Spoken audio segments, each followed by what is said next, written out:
Hello students, Gurumantra GS test discussion में सबका स्वागत है।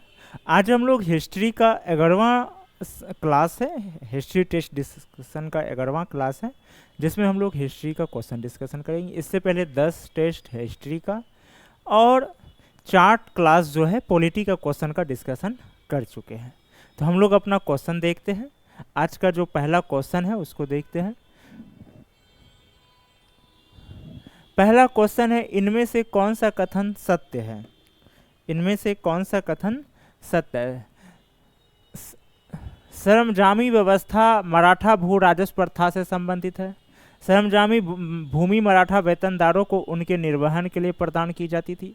अंग्रेजों ने 1612 ईस्वी में सूरत में फैक्ट्री स्थापित की, जो उसकी दूसरी फैक्ट्री थी। अंग्रेजों ने 1611 में मछलीपट्टनम में अपनी पहली फैक्ट्री स्थापित की। तो इसमें 4 कूट दिए गए हैं। ठीक है, अब चारों कूट में हम लोगों को बताना है कि कौन सा सही है। तो सबसे पहले देखते हैं, सरंजामी व्यवस्था मराठा भू राजस्व प्रथा से संबंधित है। ये क्या है? सत्य है। सरंजामी भूमि मराठा वेतनदारों को उनको निर्वहन के लिए प्रदान की जाती थी। ये भी क्या है? सत्य है। अंग्रेजों ने 1612 ईस्वी में सूरत में फैक्ट्री स्थापित की, जो कि उनकी दूसरी फैक्ट्री थी। ये भी सत्य है। अंग्रेजों ने 1611 ईस्वी में मछलीपट्टनम में अपनी पहली फैक्ट्री स्थापित की थी। ये भी सत्य है। तो अब देखते हैं 1 2 3 4 किस में है? डी में है। तो इसका सही जवाब होगा डी नंबर। ठीक है, अब आगे देखते हैं। महाराष्ट्र में रामोसी जत्था वासुदेव बलवंत फड़के ने स्थापित किए थे। कौन सा? रामोसी जत्था। कौन किया था? वासुदेव बलवंत फड़के ने। ठीक है, ये कब किए थे, यानी किस ईस्वी में किए थे? ठीक है, विकल्प है 1879, 1869, 1889, 1859। ठीक है, ये 4 विकल्प है। हम लोगों को चारों में से कोई एक है, तो कौन सा इसका सही जवाब? ए नंबर, 1879 इसका सही जवाब है। 1879। अब नेक्स्ट क्वेश्चन देखते हैं। अब हम लोग नेक्स्ट क्वेश्चन देखें। लिटन की जगह लॉर्ड रिपन, लिटन कब? 1878 जो वर्नाकुलर प्रेस एक्ट लाया था, लिटन हो गया, यहाँ लिटन होगा, की जगह लॉर्ड रिपन ने वायसराय बनते ही 1882 ईस्वी में क्या किया? वर्नाकुलर प्रेस एक्ट को रद्द कर दिया गया था। ये एक्ट कब लाया गया था वो तो बता ही चुके पहले ही। 1878, 1886, 1885, 1875। इसका सही जवाब है 1878। अब अगला सवाल, नेक्स्ट क्वेश्चन देखिए। तारकनाथ दास ने वैंकूवर में एक अखबार की शुरुआत किया था, जिसकी भाषा उत्तेजक व राष्ट्र भावना से ओतप्रोत थी, जिसको कहते हैं अति राष्ट्रवादी। वही इस अखबार का क्या नाम था? राष्ट्रवाद, जागो भारत, फ्री हिंदुस्तान, नेशंस। इसका सही जवाब क्या है? तारकनाथ दास ने कौन सा शुरू किया था? फ्री हिंदुस्तान। ठीक है, अब आगे का क्वेश्चन देखते हैं। इनमें से कौन सा कथन असत्य है? ये 4 कथन है, अब बताना है कौन सा कथन असत्य है। गदर आंदोलन छेड़ने का सबसे महत्वपूर्ण कारण प्रथम विश्व युद्ध की शुरुआत। गदर आंदोलन 1913 में शुरू हुआ था। कांग्रेस के 1916 के लखनऊ अधिवेशन में होम रूल समर्थकों का बोलबाला रहा, जिनके प्रयासों से कांग्रेस के दोनों दलों एवं कांग्रेस और मुस्लिम लीग के मध्य सहमति के बिंदु ढूंढे जा सके। इंडियन अर्नेस्ट पुस्तक के लेखक वैलेंटाइन सिरोल ने अपने पुस्तक में बाल गंगाधर तिलक को भारतीय अशांति का जनक कहा। अब ये देखिए 4 कथन है, हम लोगों को बताना है कि इन चारों में से कौन सा कथन असत्य है। पहला, गदर आंदोलन छेड़ने का सबसे महत्वपूर्ण कारण प्रथम विश्व युद्ध का शुरुआत था। ये सही है, ये जो कथन है ये बिल्कुल सही है। ठीक है। दूसरा, गदर आंदोलन 1913 में शुरू हुआ, ये भी सही है। कांग्रेस के 1916 के लखनऊ अधिवेशन में होम रूल समर्थकों का बोलबाला रहा था, ये भी सही है। होम रूल लीग जो है, एक शुरू किए थे एनी बेसेंट, दूसरा बाल गंगाधर तिलक, जिनके प्रयासों से कांग्रेस के दोनों दल नरम और गरम। ये क्या हुआ? जो 1907 के कांग्रेस अधिवेशन में जो कांग्रेस 2 फुट हुआ था, जिसका रास बिहारी बोस अध्यक्षता किए थे, नरम और गरम दल में, उसके बाद क्या हुआ था? दोनों फिर एक हुए और कांग्रेस और मुस्लिम लीग के भी मध्य क्या हुआ? सहमति का बिंदु ढूंढा गया। कौन सा? 1916 के लखनऊ अधिवेशन में। अब यहाँ पे ये भी क्या है? सत्य है। इंडियन अर्नेस्ट पुस्तक के लेखक वैलेंटाइन सिरोल ने अपनी पुस्तक में बाल गंगाधर तिलक को क्या किया? भारतीय अशांति का जनक कहा, ये भी सही है। ये क्वेश्चन भी आ जाता है, इनमें से किन्होंने बाल गंगाधर तिलक को और भारतीय अशांति का जनक कहा? तो बाल गंगाधर तिलक को किसने कहा था? वैलेंटाइन सिरोल ने। कौन में? इंडियन अर्नेस्ट पुस्तक में। ठीक है, तो इसमें से कथन, कौन सा कथन असत्य है? कोई नहीं, यानी कि डी नंबर। अब आगे देखते हैं। गांधी जी ने अहमदाबाद के मिल मजदूरों की वेतन वृद्धि के लिए आमरण अनशन किया और अपनी मांगे मनवाने में सफल रहे गांधी जी ने। ठीक है, चंपारण सत्याग्रह के बाद ये अनशन कब किए, ये अनशन कब किए थे? विकल्प 1918, 1917, 1919, 1916। इसका सही जवाब क्या है? 1918, 1918 ईस्वी में। ठीक है, मजदूरों का वेतन वृद्धि हो इसके लिए किए थे। 1920 की खिलाफत कमेटी की सभा जिसने गांधी जी को असहयोग आंदोलन के नेतृत्व को संभालने का अनुरोध किया था, ये किस शहर में हुआ था? ठीक है, कौन सा खिलाफत आंदोलन हुआ था जो तुर्की में जब अरेस्ट कर लिया गया था खलीफा को, उसके बाद शुरू हुआ था भारतीय मुसलमानों द्वारा। गांधी जी ने कहा कि भाई दोनों अलग अलग आंदोलन करने से अच्छा है कि आपस में मिल के करो ब्रिटिश के खिलाफ।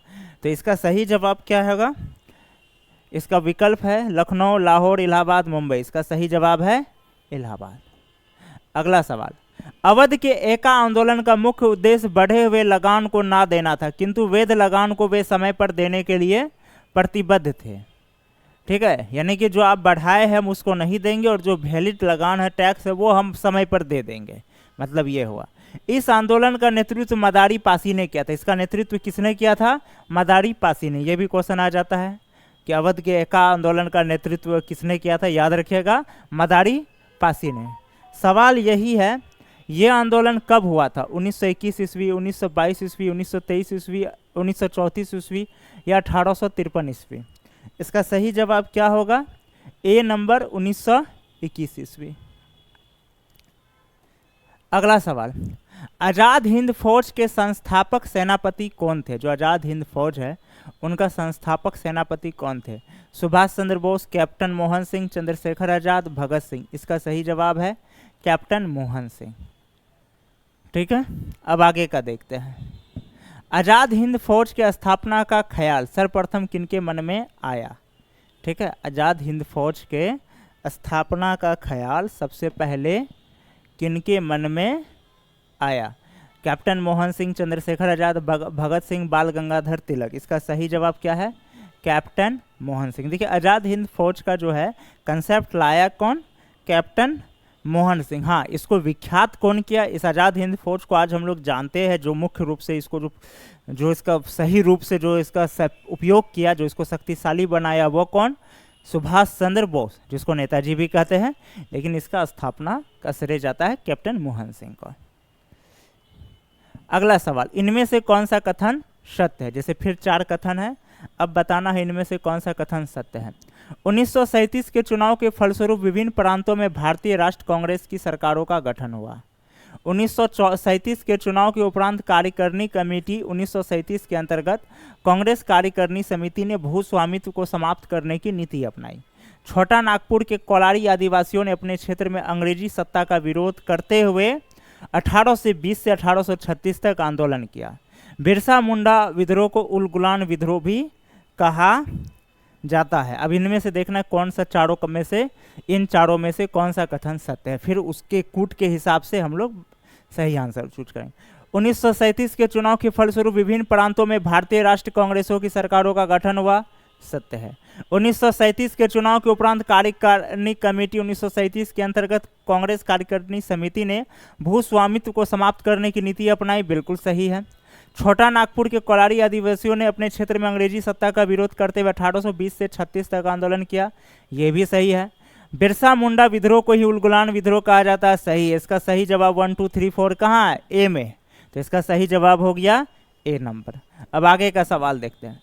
छोटा नागपुर विद्रोह इनमें से किस क्षेत्र में चला था? रांची, सिंहभूम, पलामू, सभी। इसका सही जवाब होगा डी नंबर, सभी। ठीक है, अब आगे का हम लोग देखते हैं। गांधी जी का चंपारण आंदोलन जो तिनकठिया पद्धति के विरोध में शुरू हुआ था, ये कब हुआ था? 1917, 1916, 1915, 1919। इसका सही जवाब है 1917। 10 अप्रैल 1917 को गांधी जी चंपारण पहुंचे थे।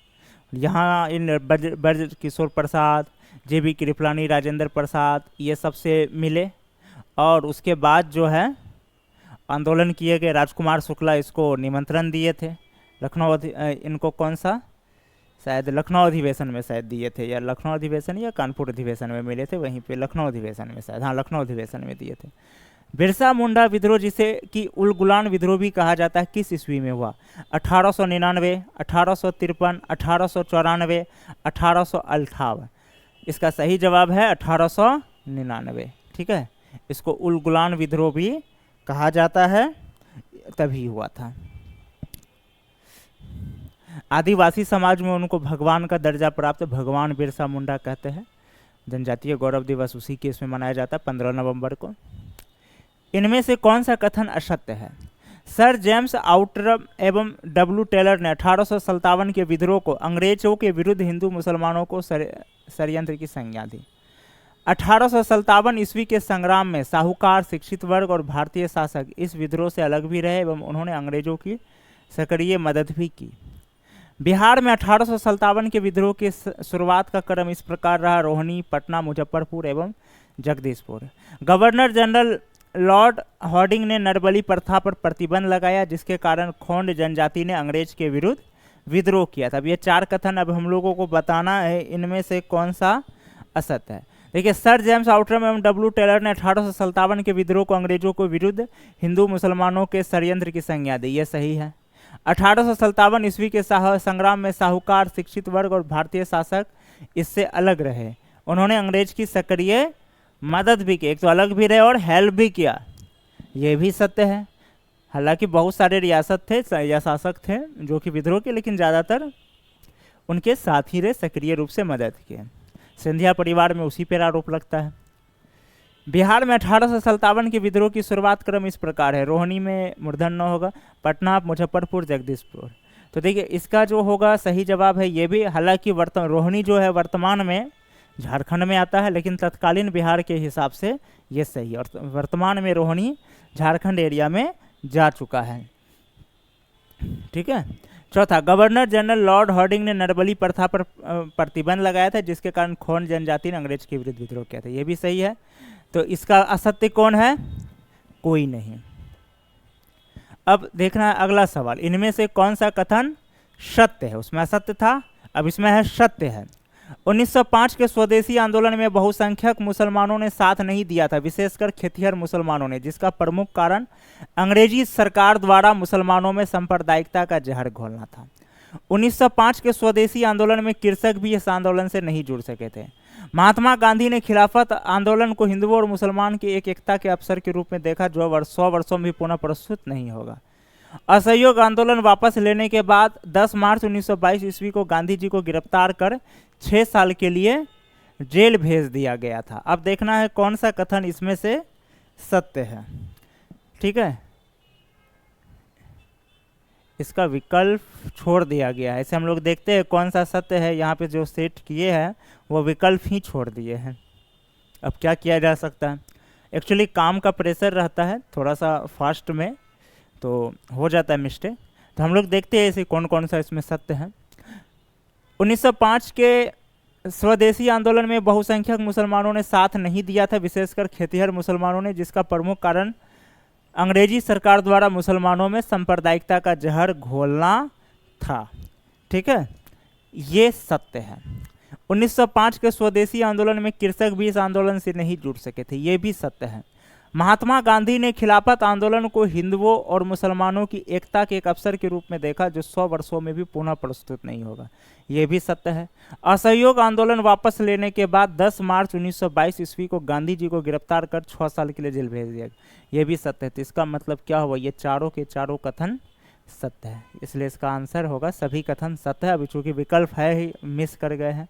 अच्छा, विकल्प यहाँ दिए हैं, ठीक है, तो कौन सत्य है? तो चारों सत्य है। नेक्स्ट पेज चला गया विकल्प। 5 फरवरी 1922 को एक जुलूस पर गोलीबारी से जनता उत्तेजित हुई थी, जिससे पुलिस पर हमला बोल दिया, जिसके फलस्वरूप 12 फरवरी 1922 को आंदोलन वापस ले लिया गया। ये आंदोलन कौन सा था? असहयोग आंदोलन, सविनय अवज्ञा आंदोलन, स्वाधीनता आंदोलन, खिलाफत आंदोलन। इसका सही जवाब क्या होगा? कौन सा था भाई? ए नंबर, असहयोग आंदोलन। ठीक है, हालांकि ये डेट पे थोड़ा मुझे संशय है, इसको एक बार चेक कर लीजिएगा। ये तो चोरी चारा कांड की बात है, लेकिन अब इस पे इसलिए शायद 10 फरवरी होना चाहिए। एक बार आप लोग चेक कर लीजिएगा, मेरे थोड़ा सा मुझे मिस कर रहा हूँ कि आंदोलन वापस 10 को लिया गया था या 12 को लिया गया था। इनमें से कौन सा कथन असत्य है? खुदाई खिदमतगार संगठन की स्थापना खान अब्दुल गफ्फार खान ने किए थे। खान अब्दुल गफ्फार खान ने सीमांत गांधी को सीमांत गांधी कहा जाता है। खुदाई खिदमतगार संगठन ने सविनय अवज्ञा आंदोलन में पश्चिमोत्तर प्रांत में महत्वपूर्ण भूमिका निभाई थी। इनमें से चौथा है, इनमें से कोई नहीं, इसमें कोई कूट नहीं है, तो इसका देखिए असत्य कौन है? ये पहला वाला सही है। इस खुदाई खिदमतगार संगठन की स्थापना किसने किए थे? खान अब्दुल गफ्फार खान ने। खान अब्दुल गफ्फार खान को सीमांत गांधी कहा जाता है। इन्होंने क्या किया था? सविनय अवज्ञा आंदोलन में पश्चिमोत्तर प्रांत, जो भी पाकिस्तान वाले इसमें आ जाते एरिया में भाग में, महत्वपूर्ण भूमिका निभाई थी। तो इसमें सही जवाब कौन सा होगा? डी नंबर, यानी कोई भी कथन असत्य नहीं है। अब नेक्स्ट क्वेश्चन देखते हैं। असहयोग आंदोलन के दौरान अनेक देशी रियासतों में स्टेट पीपुल्स कॉन्फ्रेंस का गठन हुआ, जो कि आगे चलकर All India State People's Conference में अनुसरित हुआ, जिसमें विभिन्न रियासतों से 700 प्रतिनिधियों ने भाग लिया था। ये कब हुआ था?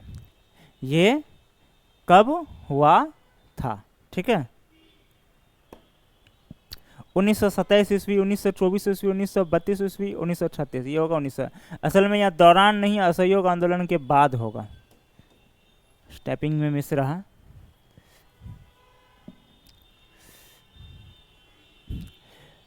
ठीक है, जब 1927 में ये सब 700 प्रतिनिधियों ने भाग लिया था। अब नेक्स्ट क्वेश्चन, इनमें से कौन सा कथन असत्य है? फिर 4 कथन है और हम लोगों को बताना है कि इनमें से कौन सा कथन असत्य है। बिरसा मुंडा के आध्यात्मिक गुरु का नाम आनंद पांडे था। राजमहल, भागलपुर से राजमहल के बीच के क्षेत्र को दामन ए कोह के नाम से जाना जाता, जो संथाल बहुत था। 1855-56 में संथाल ने इस क्षेत्र में अपनी सरकार की घोषणा कर दी थी। धार्मिक असुविधा कानून एवं सती प्रथा निषेध 1856 ईस्वी में पारित किया गया। 1776 में बिहार बंगाल प्रांत का हिस्सा था तथा बिहार में रेगुलेटिंग एक्ट 1774 में प्रभावी हुआ एवं बंगाल की परिषद ही बिहार का परिषद हुआ करती थी। ठीक है,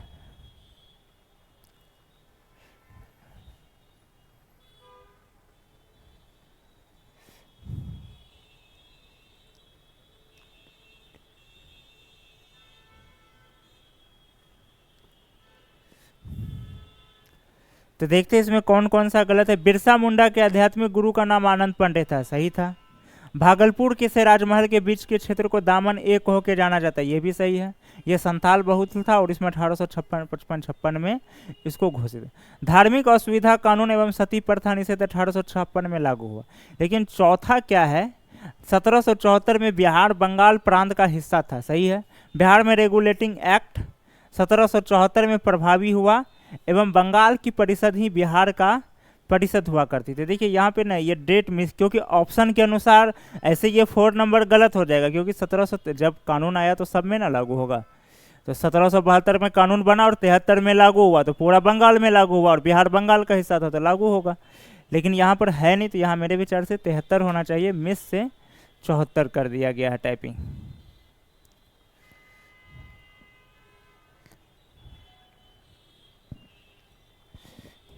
एक बार इस डेट को देख लेना है आप लोगों को भी, हो सकता है कि हम मिस कर रहे हो। मेरे विचार से वहाँ डेट मिस है, 73 होना चाहिए।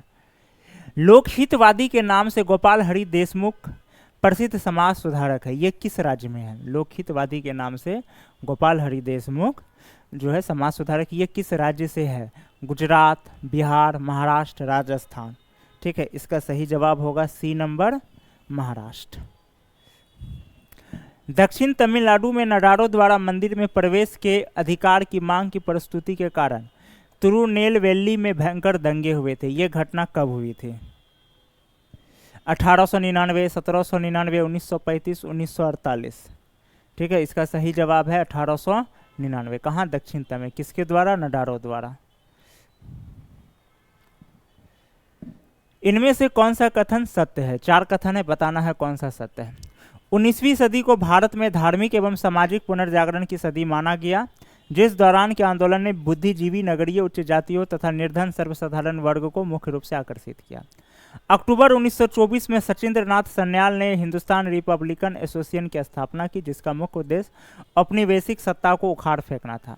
1928 में भगत सिंह ने हिंदुस्तान रिपब्लिक एसोसिएशन का नाम बदलकर हिंदुस्तान सोशलिस्ट रिपब्लिक एसोसिएशन कर दिया। भारतीय राष्ट्र कांग्रेस की प्रथम महिला अध्यक्ष श्रीमती एनी बेसेंट थी, जिन्होंने कोलकाता 1917 के कोलकाता अधिवेशन में अध्यक्षता की। भारतीय राष्ट्र कांग्रेस की प्रथम महिला अध्यक्ष सरोजिनी नायडू थी, जिन्होंने 1925 में कानपुर अधिवेशन की अध्यक्षता की। ठीक है, अब सवाल है कि इनमें से कौन सा कथन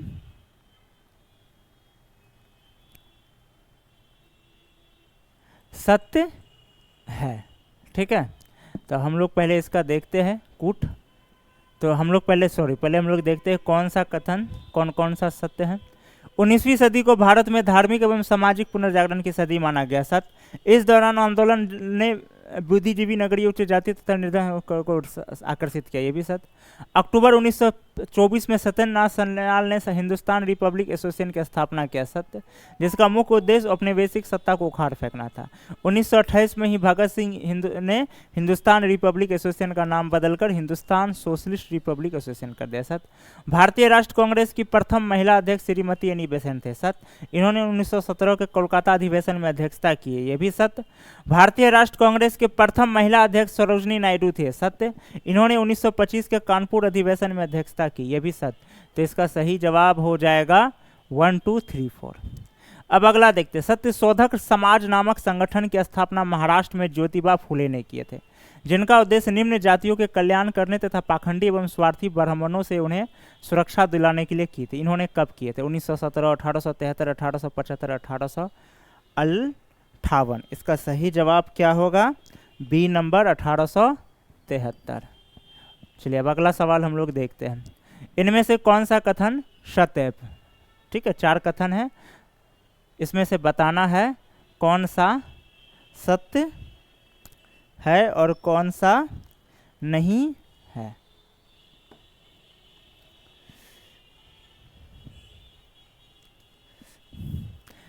ज्योतिबा फूले ने गुलामगिरी नामक पुस्तक लिखे थे, सत्य है।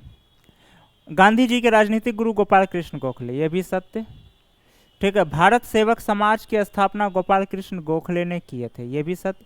यहाँ पे देखिए, यहाँ पर होना चाहिए था इनमें से सभी, लेकिन यहाँ कर दिया गया है। एक्चुअली जो सेट किए है वो ना नंबरिंग करने में मिस्टेक कर दी। यहाँ बी, ये सी होगा और ये बी ही है, लेकिन वो आज शायद ये जल्दी में किए हैं, तो इस वजह से इनका गड़बड़ी हो गया है। और यहाँ पे होगा इनमें से सभी, यानी सारे कथन सत्य है। या तो यहाँ असत्य होगा या यहाँ सत्य होगा, 2 में से एक जगह तो चेंज होगा ही। तो ये मिस टाइपिंग है। यही वजह है कि हम लोग स्टूडेंट से बार बार कहते हैं कि आप लोग टेस्ट तो दीजिए एप्लीकेशन से, क्योंकि ये सारे क्वेश्चन एप्लीकेशन में, जो एप्लीकेशन हम लोगों का gurumantra.online, यहाँ पर ये अवेलेबल है टेस्ट सीरीज में। ठीक है, gurumantra.online एप्लीकेशन में ये सारे क्वेश्चन टेस्ट सीरीज अवेलेबल है। तो वहाँ तो है ही, वहाँ देखिए, वहाँ देते ही हैं, लेकिन एक बार डिस्कशन में भी क्लास को देखिए या शामिल। रीजन क्या होता है कि ताकि अगर कुछ गलती है, क्योंकि क्वेश्चन बनाने के दौरान टाइपिंग करने वाले कहीं मिस्टेक कर देते, जल्दी जल्दी में हो जाती है, अब वो क्लास के दौरान पता चल जाता है, तो कम से कम वो आप कंफर्म हो जाए। इसी वजह से हम लोग बार बार कहते हैं सिर्फ टेस्ट ही मत दीजिए, लेक्चर, रिकॉर्डेड लेक्चर भी, या फिर जो डिस्कशन होती है कॉन्फ्रेंस जो कुछ दिनों में शुरू होने वाली है, उसमें शामिल होइए। तो अब जो है हम लोगों का आज का जो यहीं पर कंप्लीट हो रहा है। अब हम लोग नेक्स्ट क्लास में फिर मिलते हैं आगे कुछ वीडियो आगे के क्वेश्चन के साथ। उसमें और 25 क्वेश्चन और है, 26 से 50, जो हम लोग नेक्स्ट क्लास में मिलेंगे। ठीक है, आज के क्लास जुड़ने के लिए सभी को धन्यवाद।